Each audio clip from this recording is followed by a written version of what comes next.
Vehicle to grid is coming, and it's going to be huge. With some math, yeah, extreme scaling starts at home. And if you don't think vehicle to grid is going to change everything, well, maybe you're right, maybe you're wrong. I'm Brian. Welcome to my Tesla weekend.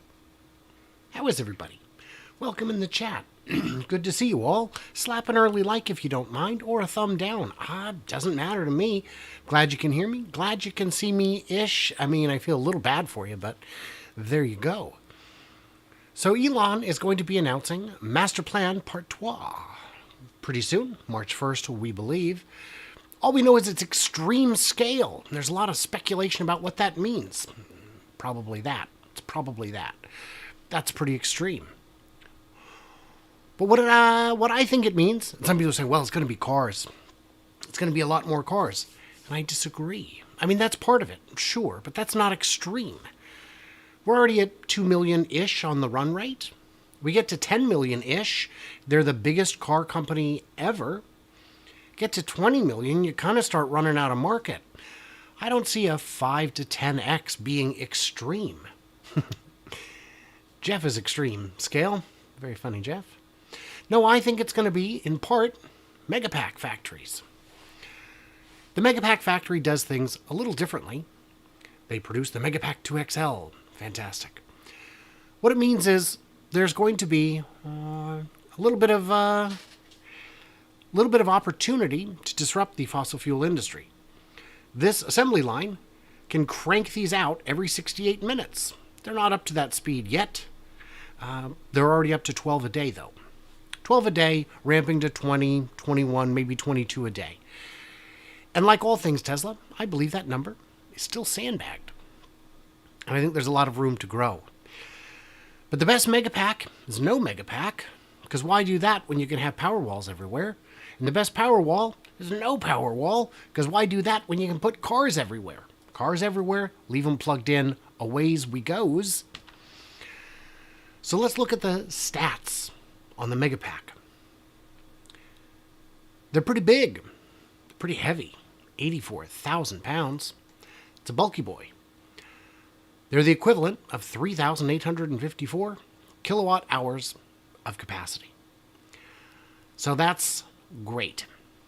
They're quite expensive, $2.5 million. Pretty spendy. So let's get over. Let's look at some math. Megapack. Cost per kilowatt hours per pack, 3,800. The cost, $2.5 million. Gives you a cost per kilowatt of 623. Now, if you compare that to a car, the vehicle's at 50 kilowatt hours. Now, it's more. It's 75. Yeah. You're never going to give them the full. You're not going to give them 100 to 0. Don't do that. Don't do that. It's not good for your battery. And it's not practical. 50,000, yeah, you could pay more, you could pay less. We're using round figures. Cost per kilowatt, $1,000. Not too bad, considering you get to drive this Megapack. So what it actually means here is, and you get, well, the Cybertruck's going to be bigger. We could go to 70 kilowatt hours. Yeah, but then you're at 70,000. You're still at $1,000 a kilowatt hour.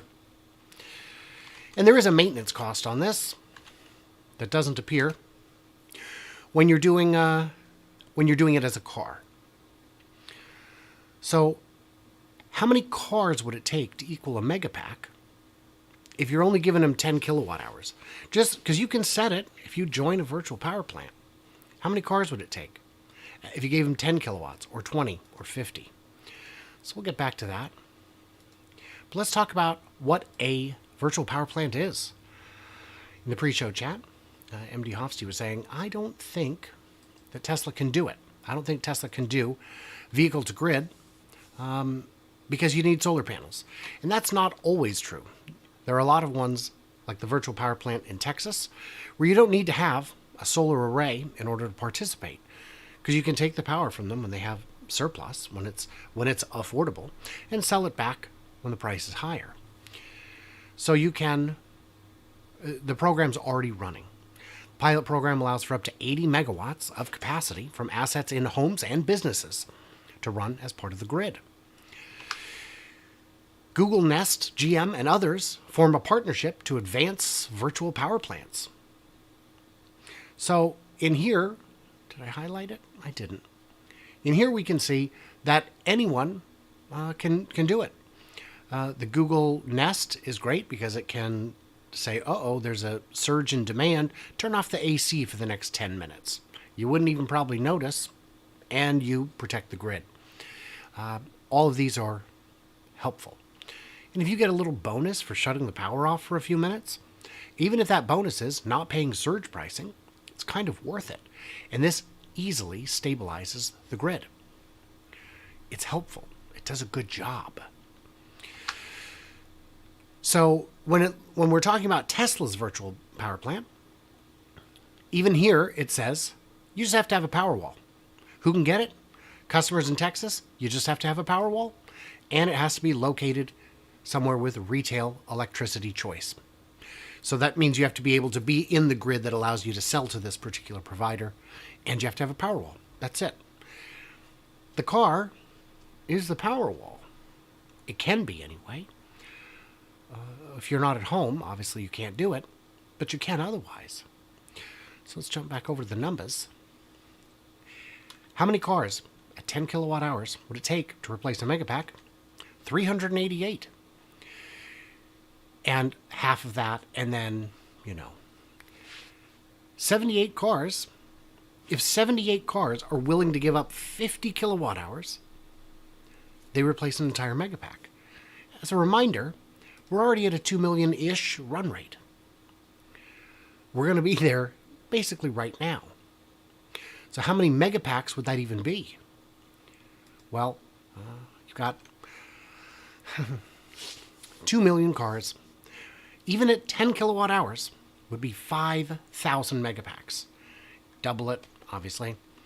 And yeah, now obviously 2 million cars, 25,000 Megapacks.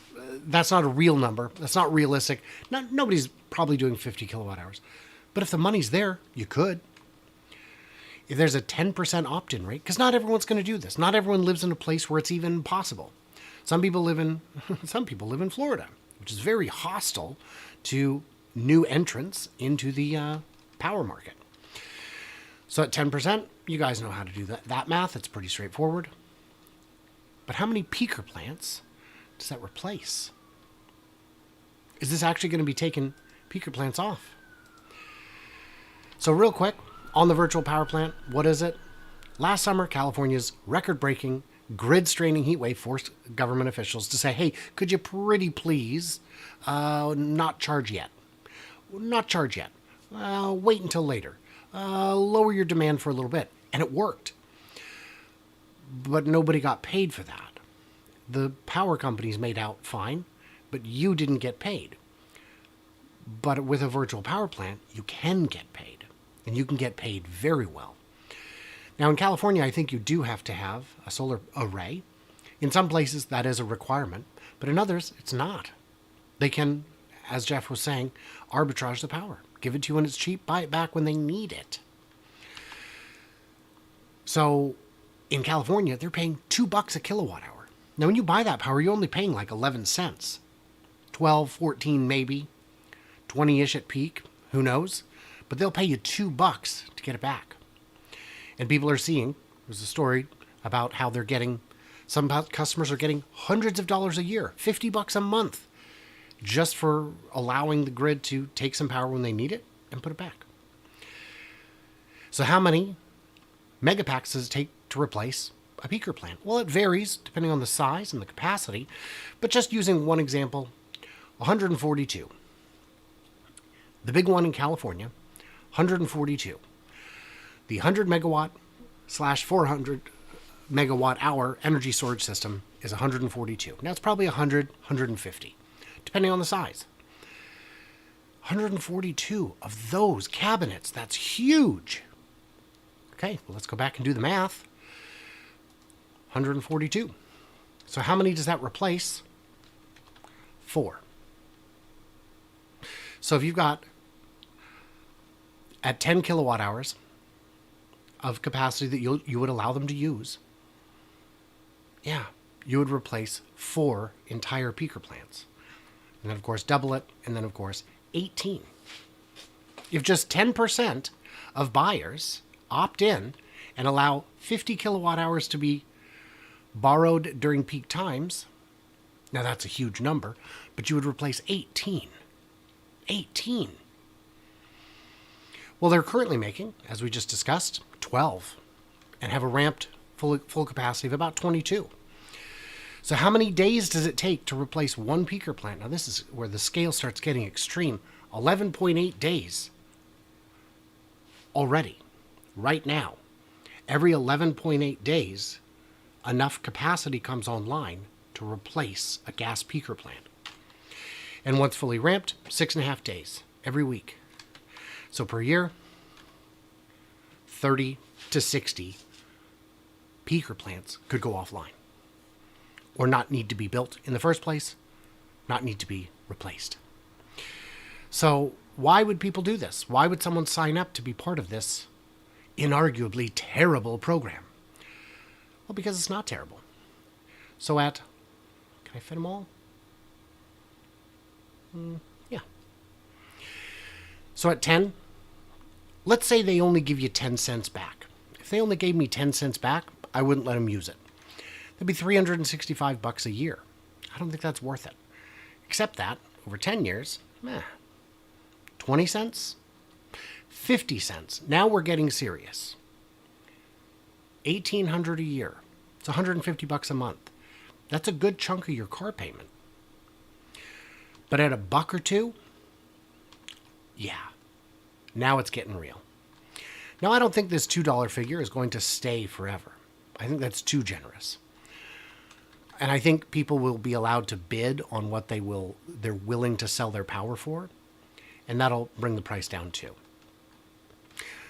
$7,300, yeah, $73,000 over 10 years. The car doesn't cost $73,000. Especially if you're like an Uber driver driving at night, when they would never need to take your power. Leave it parked all day. Let them balance it up and down, and away you go. Get 73 grand while you're sleeping. Unlikely scenario, but an interesting one. Well, what if you give them 20 kilowatt hours a day instead of 10? And even with just allowing 10, they could take the power twice. They could take 10 twice. You know what these numbers are going to look like. Double the ones before. So your 10-year benefit,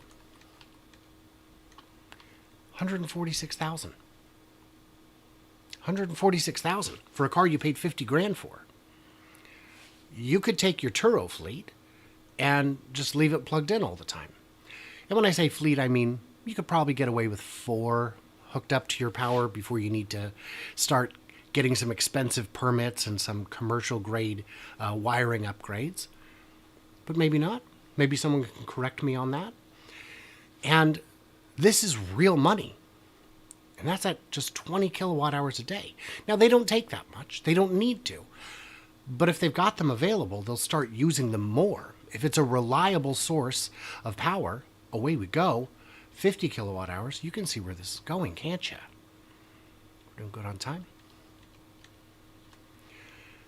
$36,000 a year you could get. So if you did have a Cybertruck and you did want to give them 50 kilowatt hours a day out of it, at $2, that's 36 grand. $365,000. That's exciting. I don't think I have more on here, do I? I do not. That's exciting. Those are big numbers. That's very serious stuff. And by the way, why don't we go ahead and end our poll real quick? End poll. So, 53% of you viewers think that Megapacks by 2035 will be the biggest source of intermittent demand-based power. Gas peaker, and not sure. And vehicles, only 3%. That's okay. Search. Yes, that's what I wish to do, is search for 3%. Thank you. Thank you, YizTubes. So yeah, the numbers get real exciting. I've got other stuff here. How many peaker plants are there? In the U.S. alone, 10,000. 10,000 with oil and natural gas. That's a lot. Or, sorry, 1,000. There are 1,000 natural gas and oil-fired peaker plants. So those numbers we were looking at, we're already at the ability to remove 50 a year. And with vehicles, we could remove another 10 or 20. 50 a year. In 20 years, they could replace all of them if they don't ramp beyond these numbers. And again, I think this is a sandbag number. And if it turns out that this is the only number, then maybe they will start building more Megapack factories. One in the Eastern Hemisphere seems like a pretty good guess. Maybe Indonesia, maybe China. Someone I was talking with on Patreon suggested put it in the dirtiest countries first. Put one in India. Even if you have to sell it for less, it's a whole market that you're not getting to right now, and that would be difficult to get into without a local factory. This could be a good compromise to get the foothold into India. So that's where we're at.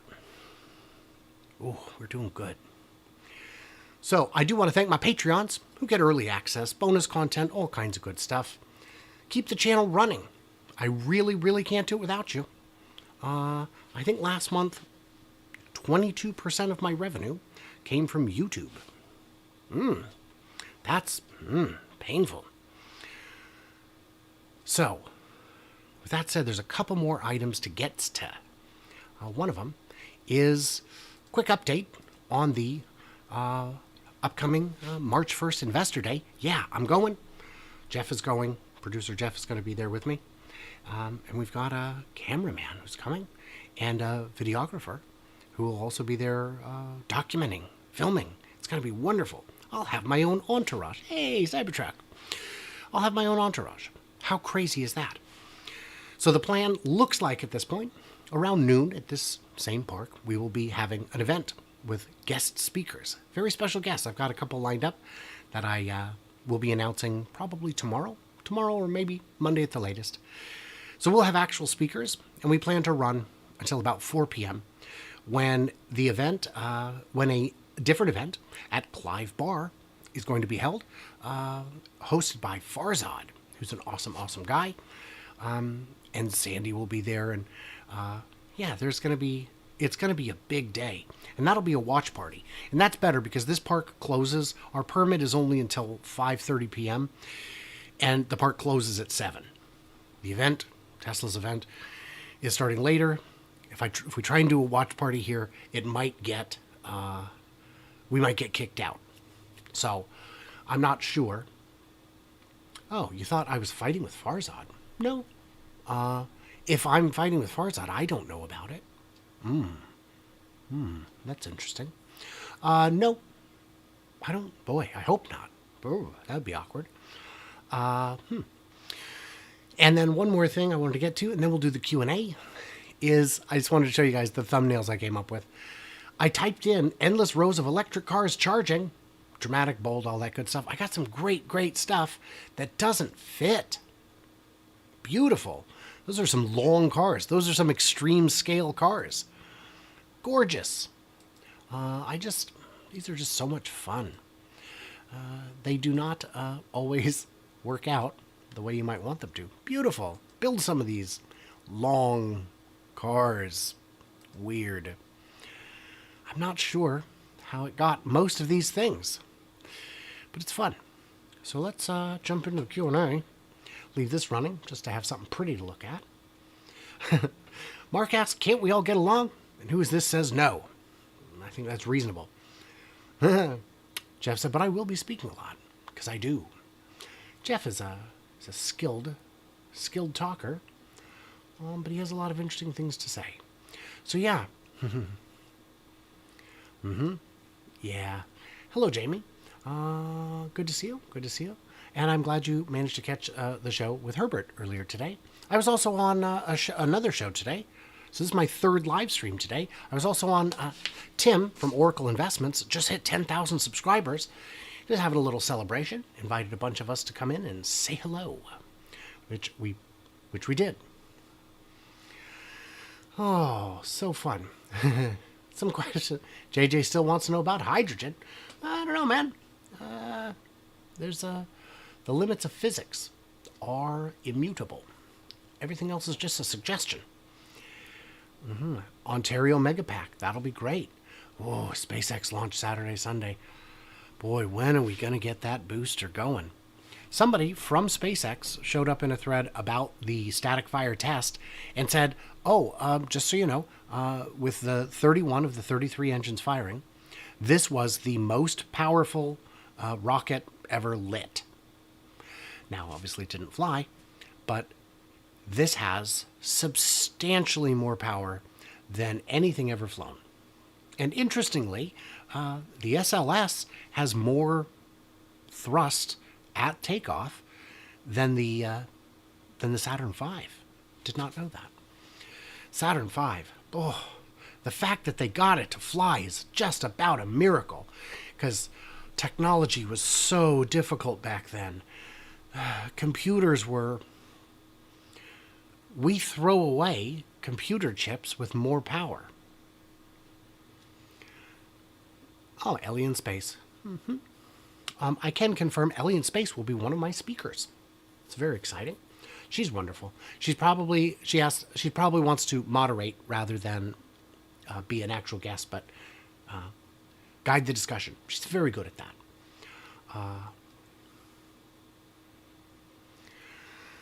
Yeah. More cycles. Mark points out that newer batteries will have longer life cycle. More cycles.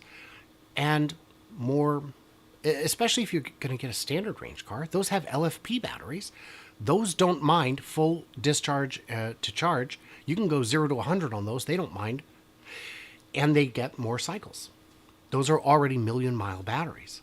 Could you imagine that, having a 10-year-old Tesla that more than paid for itself, that's got 20 miles on the odometer, and still 80% battery capacity?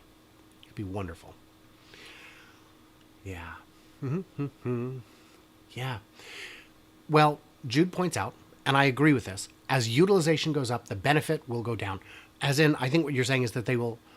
Brian Roshetsky will also be at my event.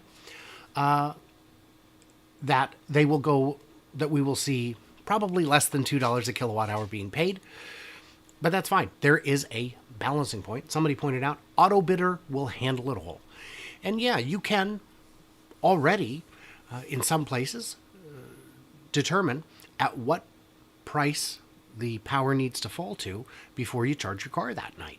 And maybe you don't charge your car that night at all. Maybe you wait until the next day.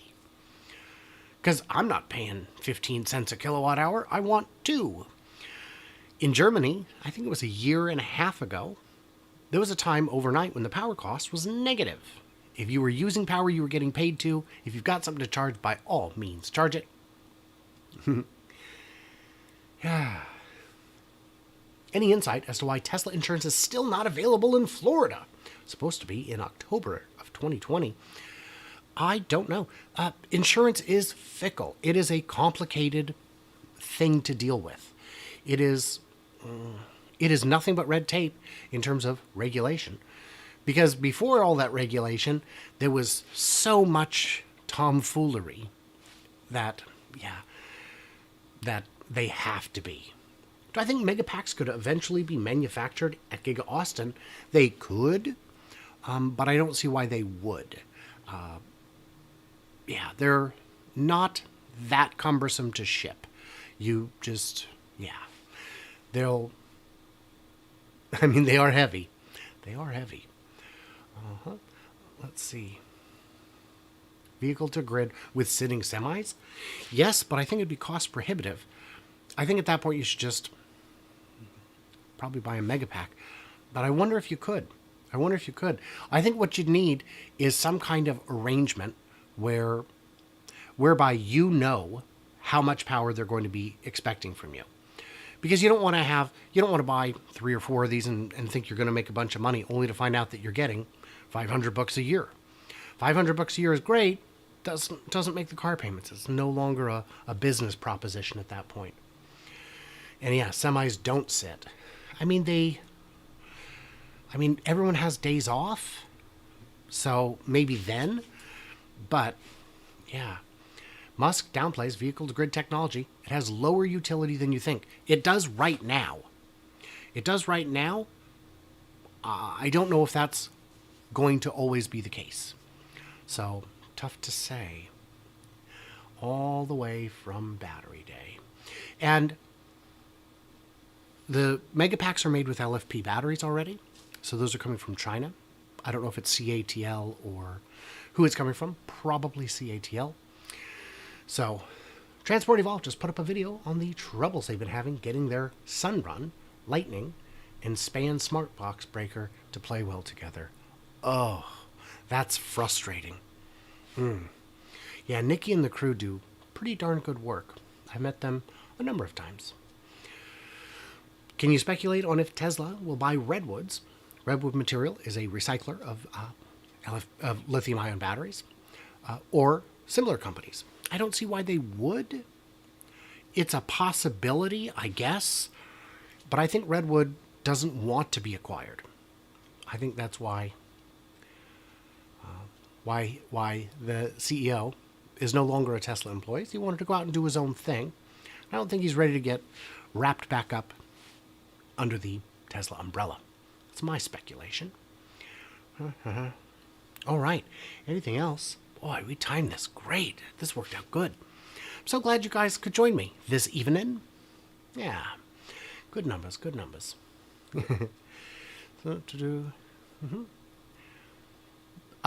to further answer your question, Rob, Megapacks at Austin, it wouldn't be in the same facility, but they've got enough land there. They could certainly build another one. But I think my guess is the next Megapack factory will be overseas. And that new CATL battery factory in China looks to be super high capacity. The one, if you want to see drone footage, Wuwa has got drone footage of that. Let's see. Okay. Well, it's so good to see everybody. Scott, good to see you. Who is this? MD Hofsty, Mark, everybody. Even JJ, good to see you, of course. Oh, did I get an invite? No. And if you look at the list of who didn't get tickets, it's a who's who of people who you'd think would. Sawyer Merritt doesn't have a ticket. Omar from Whole Mars Catalog doesn't have a ticket. And he was a co-defendant in a lawsuit with Elon. They're still friendly as far as I can tell. So it doesn't appear that anyone is necessarily pulling strings. The RSVPs that have gone out have a expiration of February 24th. So I believe we'll see a second round of invites on February 24th that will be going out. And I would love to get one. But I don't, considering how many shares are outstanding, my shares are inconsequential. And yeah, if you think they don't have a PR department, their investor relations department is not far behind. And the way they treat the owners' clubs is pretty reprehensible, I think. But that's only based on conversations I've had with literally every one of the owners' clubs that I've met with and worked with personally. Yeah, that's what I'd say about that. Okay, very exciting times, very fun stuff. Yeah, and if anybody wants to help out with the event in Texas, by all means, let me know. And in the meantime, we'll go ahead and wrap it up. Thank you all for being here. Make sure I didn't miss anything right at the end, because that always happens. Octopus Intelligent, okay? Yeah. Yeah, we can, Tesla is, Bill points out, Tesla is working on batteries in the US, but we can see there's a lot more to do to ramp up production. Batteries, batteries, batteries. We all need batteries.